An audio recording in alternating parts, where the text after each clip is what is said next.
Hi, my name's Ann Bancroft, and I think cancer is a stupid jerk because it lays you flat and it's scary and it makes people weird around you.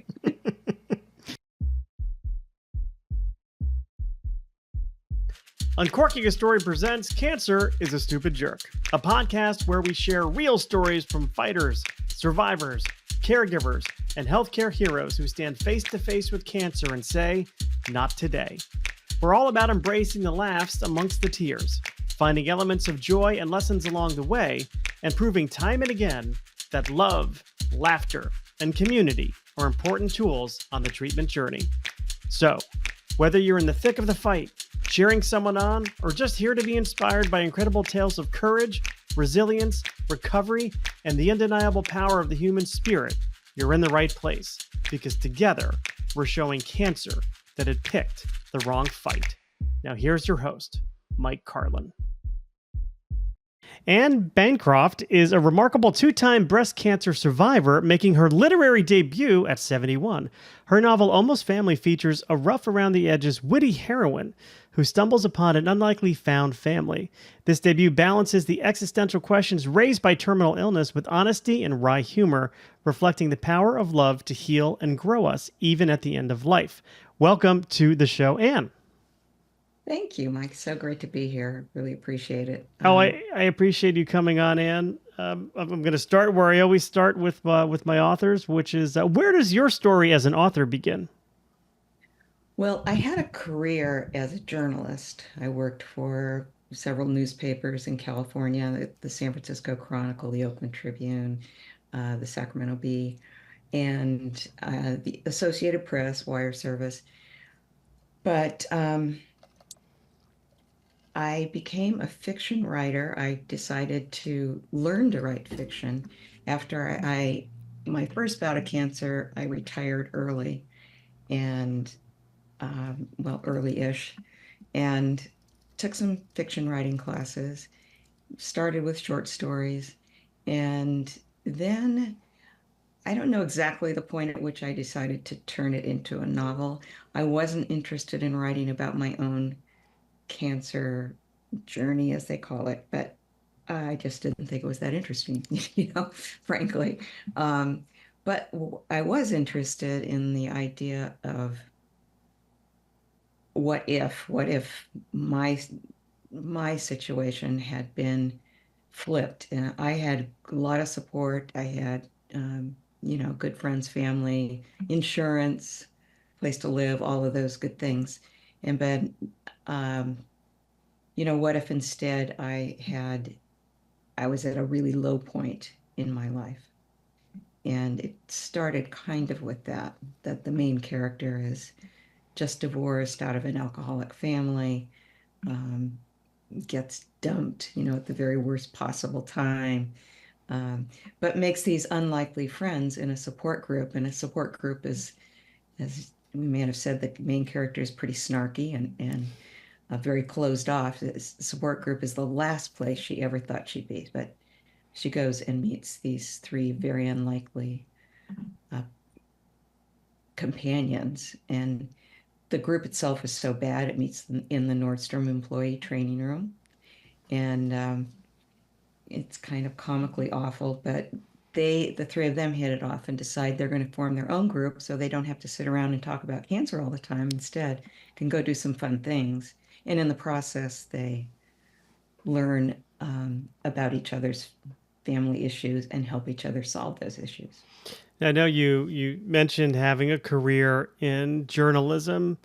I'm curious, kind of making a pivot to writing fiction, Hmm. which is obviously, long form. What did you learn about yourself as a writer? Kind of making that pivot from journalism to writing fiction.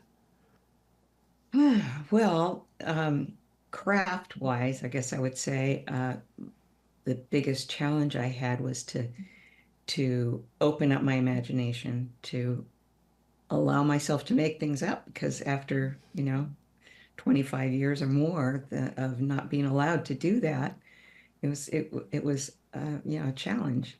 But once I got my into my characters, um, you kind of fall in love with your characters, and then I could easily imagine them having conversations, and then I would pick a scene or a spot and imagine that, and um, that was a challenge, but you know, the more I wrote, the easier it was. Of course, I learned that revision is as much a part of writing as or more as the biggest part of writing a novel. Yeah. You know, I'm not a very organized, I don't think of myself as a very organized person, and I'm not an outliner. Well, I put it this way, I outline, then I write in a way that does not resemble the outline. So then I change the outline to match what I've written and, imagine where it's going to go next, but kind of goes where it wants to go. Well, And then I revise the whole yeah, thing. I love the notion of it going where it wants to go, even when you do outline, because you need to have that freedom and flexibility, because the story, and this is the way that I've written, where I have an idea of where I know the story is going to go. Hmm. How it gets there, though, I always leave up to, I don't want to say chance, but I don't want to plot so much that Right. that I have handcuffs on. Hmm. Because I almost want to discover my story like the reader does, as it's kind of unfolding. Yes, That's where the fun happens for me. absolutely. Me too. It was just, oh yeah, wow, this is what's going to happen. Oh, and then, it's, something I hadn't thought of before until I'm in the process of writing. Yeah. No, Yeah, and then of course the flip side of that is having to go back and when you learn something about a character that you didn't intend, you gotta it can't just come out of thin air. You've got to develop right. it, or earlier on. So it does create a Yeah. little bit more work, but it's all part of it's the price you pay, I suppose. Yes. And it's just what happens for me anyway. And this was a long saga writing this book and getting it published. I will say. Well, Um, tell me a bit more about the saga. What do you mean by a long saga? well, I had no idea what I was doing when it came to the publishing process. In fact, I didn't even think I would get published. I didn't have any clue about how to go about getting published. I wanted to learn how to write fiction. And as I was writing fiction, I thought, I'm going to go the whole way with this and turn this and write a novel. And I worked with a teacher in a kind of an odd way. I give him, he's a novelist up in Portland and was sort of locally famous. And I just loved him and the way he taught. I met him down in San Diego just at a reading. But I would send him maybe 5, 10 pages, and over Skype, I would read them aloud. I don't think he even read them. But as I was reading aloud, he would stop me and ask a question. He'd say something like, "Okay, what exactly does a curt nod look like?" And I would say, "Oh, I guess I could do better than that." Circle, and then we'd go on, and I'd revise, and most times not even, send those back to him. And excuse me. But when I got to the end, ha ha ha ha, the first time you get to the end, yay, I'm done. It's so not done. But I got to what I thought was the end. And he said, Great, you're going to send this off to 3 agents." And I said, "No, I'm not. What are you talking about? And he said, "Sure, yeah, I know 3 agents, and I'll say you're going to send them the book. Please read it." So again, I had no beta readers, I had no editor, nothing that you have to do really. But I didn't realize that. I came from journalism where you write the story in a day and, 4 o'clock, you're done, good, bad, or indifferent. That's so, all right, I'll send it off. And the first 2 wisely rejected it. It really, the whole middle was really mushy. Wasn't really about one character. It was kind of about all 3, and so there was no defined arc at the time. But anyway, the 3rd agent was a big time agent in New York. I mean, world's largest literary agency. And I thought, oh well, they can throw it away as easily as anybody else, you know. And they liked it. They took me as a client. Wow. So it was like being plucked from Little League to start with the Giants, kind of. That's what it felt like. But again, did I say, now I better hire an editor or at least work with one? Or, because we didn't do any of that really in the process. I described how we worked. Um, I had no beta readers. Anyway, uh, they said work a little on the middle because it's kind of mushy, and it absolutely was. Um, but I sent it back like a good journalist, fast, way too fast. Um, and I got really nice rejections. I'm serious. The rejections were all pretty complimentary, but one thing or another didn't work for them. And that's when it became clear to me that, I really needed to talk to somebody who could help me with, you know, building it more tension, making it just a stronger arc, the story arc itself. Um, so I put it in the drawer for a few years, and then somebody told me that San Diego Book Awards had an unpublished novel category. So I thought, okay, I'll dig it out of the drawer, and wow, it does need revising. And I revised some more, and it won that contest. So I thought, well, that's cool. It gave me confidence to go to a writers conference where they have one of these speed dating with agents. Hmm. You 15 minutes. Was that And the La Jolla Writers Conference by any chance? no, it was Southern California Writers Okay. Conference, and it's held in San Diego. Um, and the first two, as my book has mature themes, a lot of people are afraid to death of cancer, and do not want to get near it. And so the first thing when you say that its characters have metastatic cancer, not only just cancer. Um, so the first two agents were about 23 years old. It's like, I don't even want to read it, let alone, accept it. The third, though, was uh, much younger than I am, but older, mature woman from another big New York agency. And she was all excited about it. She said, promise me you won't sell it till I get back to New York on the plane. And I thought, oh, I'll tell that whole line of people lining up waiting to buy it, just to hold off. And uh, then I had to tell her the saga I just told you. And she said, oh, well, I can't take it because I'd be giving it to the same publishers and the same people. I said, but I've rewritten, and it's been 4.5 years or whatever, almost 5 years. She said, doesn't matter, just protocol. We don't do that. And I suggest you just, work with an editor, get it as exactly how you want it to be, and put it up on Kindle.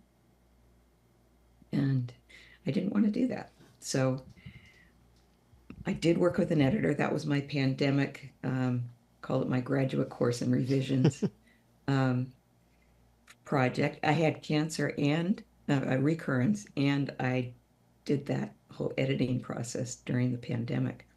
And after that, I decided I would go with a hybrid publisher, which is, not vanity and not traditional. It's kind of um, my publisher calls it the state college rather than the Ivies or community college version of publishing. But I went with She Writes Press, and I've had a great experience with them.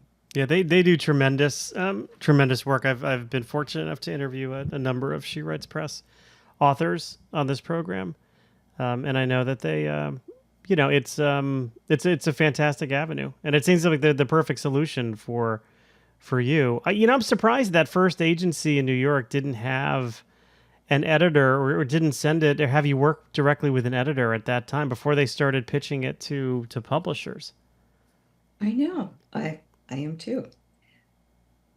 And as I said, they're big time. I guess they had maybe they thought a publisher would take it, and then we'd we'd work on it some more. But and one dad said, "Oh, I know I'm going to kick myself. I know it's going to be published, but I can't right now. Whatever." So I kick yourself. They're kicking themselves now, I'm sure. I'm There you sure. go. Well, and I would love to, if you're comfortable doing so, just talking about your, your cancer experience, and if you could just Sure. kind of walk me back to the first, the first time when you heard those words, that you had cancer. Just paint a picture of what was Yeah. kind of going on in your life at the time. Yeah, well, I was 56, um, and I was working full time at that time for a few years after my journalism career. I went to the dark side. I was working as communications director for the state school superintendent, and I was a speech writer and wrote op-eds and all of that as well as ran that staff. So I was busy and, I went to get my mammogram and they found something, they found that's actually not true. That's the second time. I actually found a lump. Um, and the mammogram confirmed it. That was the first time. Um, and so it was only stage one, thank goodness, but it was aggressive. It was the most aggressive kind. So I had to do everything they could do, which was surgery. I had two surgeries, then chemo for a couple months, 3 months, and then radiation, 33 treatments. And then, went through what you go through. I lost my hair. Um, I was working through it though. I mean, my boss and colleagues were wonderful. I could take as much time as I needed, but I did work pretty much, with little few days off here and there for when I was really down and out.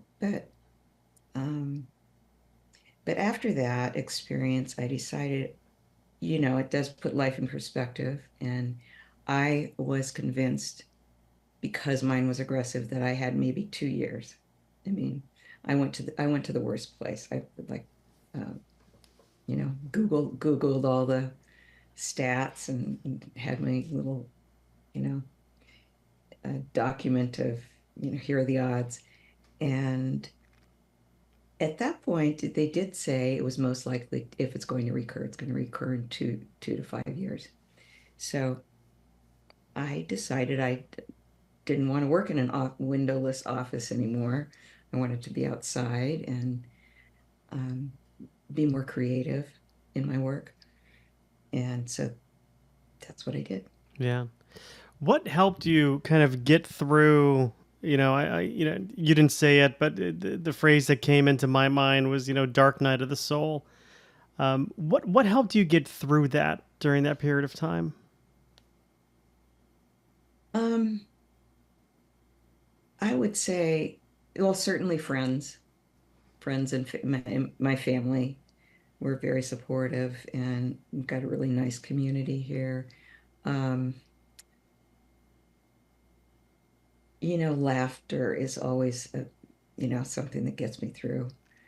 And just gratitude for little things, noticing how beautiful the day is, the trees. And you're when you're sick, your life gets closer, more narrow, and but the advantage to that is, wow, this cup is actually very nice. You kind of pay attention more to the things that are right in front of you. And so I felt grateful for small things.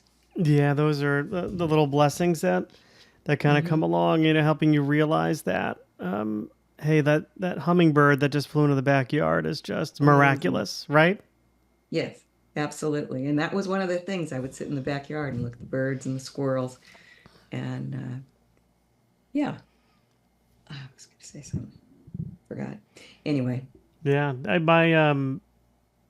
told you off air. Now that we're on air, I'll have to repeat it for the audience. But my brother lost his battle with cancer last summer, and one thing that I learned from him, just spending time with him, and I'll probably get choked up here, but was exactly what you said. Like him finding just joy and beauty in really small things, and it got me Hmm. to thinking like those small things.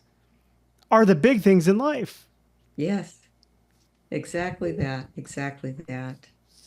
And I think what people who've never gone through this don't see sometimes one of the reasons not one, sorry, I'm being inarticulate, but one of the points I made in my book, I think, is that when somebody has cancer, that's not all they are. People are so afraid of it. They see you, oh my God, she has cancer, as if you're going to keel over right there in front of them, or it's contagious or something. But, you know, while you have cancer, you also have everything else that's going on in life, and you have your backyard and your friends and the book you're reading or, um, taking out the trash and cooking dinner, all the things Yeah. that are life. And people say, well, what do I say to somebody with cancer? What would you say if you're just dropping by for a cup of coffee? It doesn't have to be all about the cancer. That's Right. You can't pretend it's not there, but it can't be the Mhm. only thing you focus on either, right? It shouldn't be the only thing you focus Right. on because that'll, I'm sure, just bring you down even more. It's like, hey, you Right. know, Yeah, and you are not, yes, I have it, but I'm not it. I'm still who I am, yeah, good, bad, and indifferent. That's the other thing is cancer does not confer sainthood. Sometimes people, oh, you're so brave and it's so amazing. Well, actually, no, it kind of sucks. I have cancer, but right. Yeah, you're not a hero necessarily. I mean, people are brave and courageous in choosing to go through the treatments that will, hopefully eradicate it because those Mhm. treatments. Yeah, they make you more sick than the cancer does. I mean, the cancer may Absolutely. eventually end your life, but those treatments, I have a friend of the family right now who's going through a breast cancer treatment. She has to stay in a hospital because her immune system is so weak. If she picks up, one germ, it could be game over. Yeah. So it's that's a reality. But I know that also some people just don't know, what to do, and they almost shy away from interacting with, friends, loved ones who have cancer. And I know that my brother and I'm very close with my sister-in-law.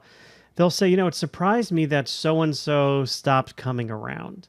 Did Bailed. Yeah. did you have that experience as well? A couple people. And a couple of people were just awkward. Or the thing that just kind of amazed me was the the people who deal with other people's cancer by not just pretending it's not there, but the notion that if you have a positive attitude, put a smile on your face and it'll go away, that drove me crazy, that like it's my fault for being in a bad mood, then that's going to kick the cancer off, something.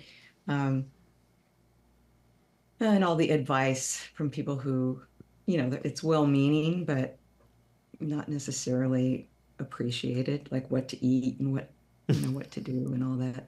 Right. If you just stop eating sugar and if Oh you yeah, just cut sugar out of your diet, I think you'll see a big difference. That's one that I hear all the time. I'm like, hey, if you're telling me that I got to go through this and I can't have, those refined carbohydrates that I do love, a plate of pasta or God forbid a lollipop. in my reading that I do at readings, that the section has is about just that. Yeah. I'll read you one sentence. Ever notice I said that the people telling you carpe diem and go ahead with the bucket list are the same people telling you to avoid butter, sugar, wheat, rice, wine, meat, dairy, and anything from a box or can? We're supposed to have beans and kale for breakfast, lunch, and dinner, but then go off and have a ball ziplining in Kauai. I'd rather just have a glass of wine or a burger once in a while and forget about jumping out of a plane. That's so true. So true. I forgot about the wine. Don't take that away. you know, Yeah. I'm sorry. Yeah. so long as it's not a problem in other areas of your life, which I Yeah. don't want to be sort of disrespectful for that, but Right. just please give me Yeah. let me have a little Chardonnay every now and then. Yeah. Exactly. What advice would you give somebody? Let's say somebody has just heard those words. So and so you have cancer. How would you counsel them at first as that news is sinking in? At first, and I've been here with several, patients. At first, yes, it's scary, it's terrifying. I do understand that, and it's hard to absorb even what the doctors are saying. Um,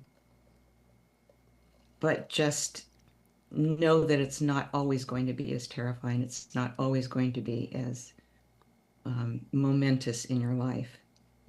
This is indeed now momentous. It is indeed, um, you know, but things will change. It doesn't mean that it's necessarily going to get better. I wouldn't say that, but um, you know, you have a lot of support and a lot of love and one foot in front of the next, Yeah. and you'll get through the treatment. Yeah, it sounds like it is a chapter in your life, right? It's a chapter that can't be avoided, but it's not the biggest chapter of the Hmm. story that is your life. And, God willing, it's not the final chapter of the story that is your life. Yeah, yeah. So my recurrence was, 13 years later. Oh, wow. Because you initially said, 2 to 4 years, I think, was the horizon of recurrence. So did that throw you for a big loop 13 years later? Absolutely. I find, well, so what I tell people, not maybe immediately after getting diagnosed, but, you know, in the process, as I worked with breast cancer patients, that, you stop being afraid after 2 years. I mean, for a couple of years, at least a year, cancer's the wallpaper. You kind of, it is ever present and it's hard to get, there's no getting around it. Um, and the concern about every time you have a cough, it's going to be spread to your lungs. Every time you have a headache, you fear it's, brain metastases. But ultimately, after you go through all of that, um, you you figure out a way to put it in its place. And but they learned later after telling me that, that recurrence is most likely 2 years, that my kind of breast cancer very often occurs way down the line, sometimes 2 decades later. So 13 years later, I went to get a mammogram and I was completely feeling great. And I'd stopped thinking about cancer at all. I wasn't freaked out about getting a mammogram. I just, it didn't cross my mind. And yeah, I had a tumor in there. So back we went, say, almost except for the radiation, because you can't do that twice. Yeah. I had the same, the same treatment, but it was Wow. so much easier the second time. What made it easier? The fact that there's no radiation or No, I think just having gone through it and knowing that I could get through it, and probably age, I could accept that I'm older as it is. Not that it doesn't matter, but I wasn't working full time. I was in better shape than when I was working. I was going to the gym every day. Um, so it just was. I just, I did a strenuous hike right before the day before every chemo, if I could, and it turned out I think that made a difference. yeah. Well, I do want to pivot back to the book because it's not lost on me that you're making a debut as a novelist at 71. So Mm. I'd love for you to just share some encouragement to anybody else who is thinking that who wants to write a book. Maybe it's always been a life stream, but they're letting their, let's say, their seniority in life be an excuse not to start writing. What would you say to them? I would say, absolutely not. Just go for it. You'll have the pleasure of being creative and of learning a new skill and of um, getting lost in that wonderful process. And that really is, I know it sounds hokey, but it's not the outcome, but it is the process of getting to whatever the outcome is. And if you are older, you don't have to make your living doing this. Chances are good luck, because it's very hard to do. But, you don't have to have unrealistic expectations, You can just, the feeling of just getting to the end is fantastic, even if, as in my own experience, it wasn't really the end at all. Um, it is never too late to try these things. I was just looking at an article about a 79-year-old uh, doing his first piano recital. That's That was wonderful. really cool. Yeah. That's wonderful. Yeah. Yeah, and I think not having unrealistic expectations is some sage advice, because if you think you're gonna put that book out, whether it's self-published, hybrid, traditionally published, and make a living off of that, it's you may want to rethink that plan. It's like, don't quit your day job just yet, just But yet. when the movie comes out, When the movie comes out, yeah, because if you're fortunate enough to adapt your own screenplay, which it is a different muscle and a different style of writing altogether. absolutely. Yeah. I Um, mean, yeah. you might get a few more bucks on selling a screenplay versus the advance you get from a novel, but still, Right. I would say don't quit the old day job there. And I would also say, even if it's not a book, but just writing, just finding a way to go write, whether it's in a class or a workshop. I lead writing workshops every week, and it's mostly older women. They're prompt writing, Hmm. and it's to stimulate the creativity and give us starts to new stories if we want to turn them into stories. So that's very satisfying. Yeah, I love Pride. I just started doing that. I was taking a screenwriting class Oh, for fun. this is funny, for holiday rom-com screenwriting. So think Hallmark Right. Channel the entire month of December, and everybody in this class. I first of all, I'm the only. I'll be crass for a minute. The only person who pees standing up, Yeah. um, and the only one. I mean, I'm about to turn 50.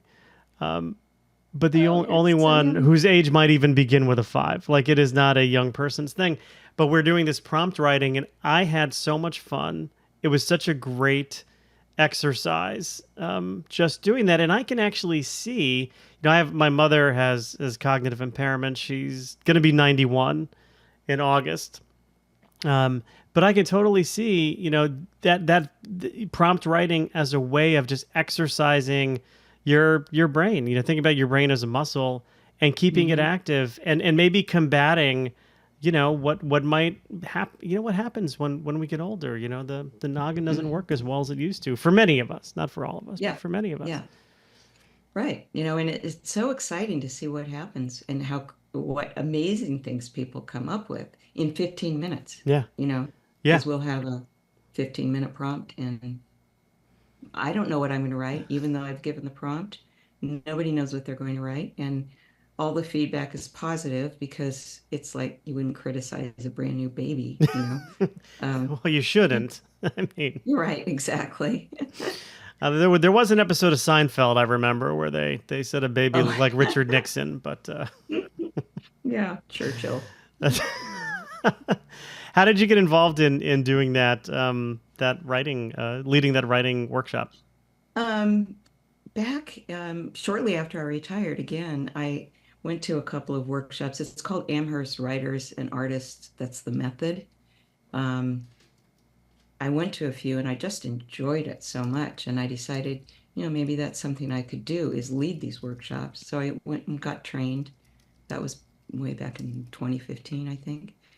And just started it in my home. And then I did some down in San Diego through um, Historical Association. I've tried it in a few different ways, but obviously in the pandemic, we went on Zoom, and we're still on Zoom because now people are all over the place. When there's somebody in Michigan and Alaska and um, Northern and Southern California and upstate New York. So it's fun.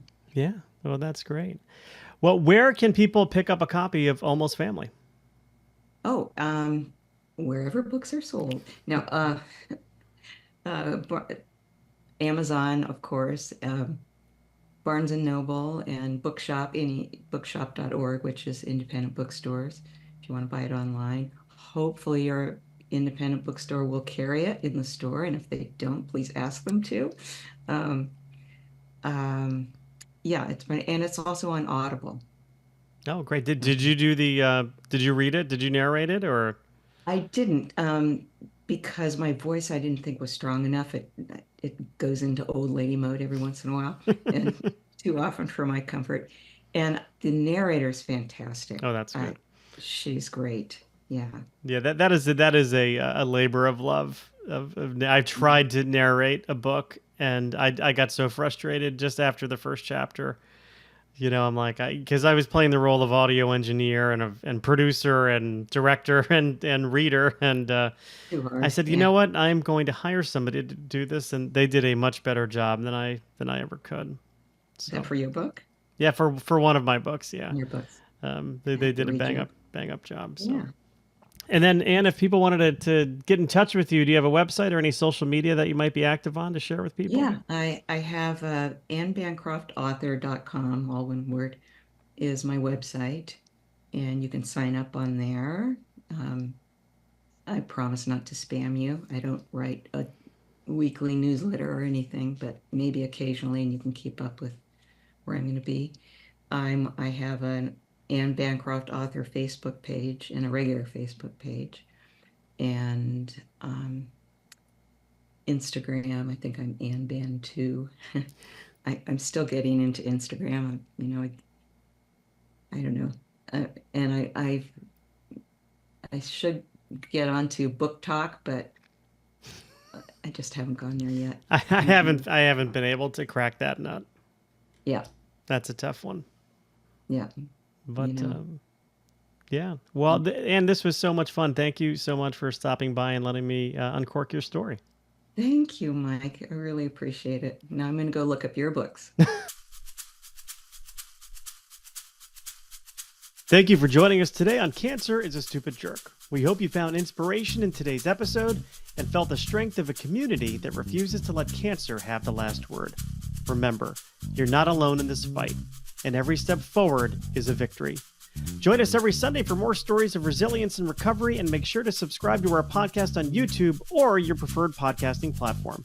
If you want to follow us on social media, you can find us at Stupid Jerk Cancer.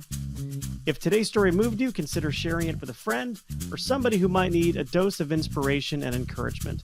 For all you bibliophiles out there, please check out our sister podcast, Uncorking a Story, which features interviews with best-selling authors. Until next time, keep laughing, keep loving, and keep fighting. This is Mike Carlon reminding you that together, we're unstoppable.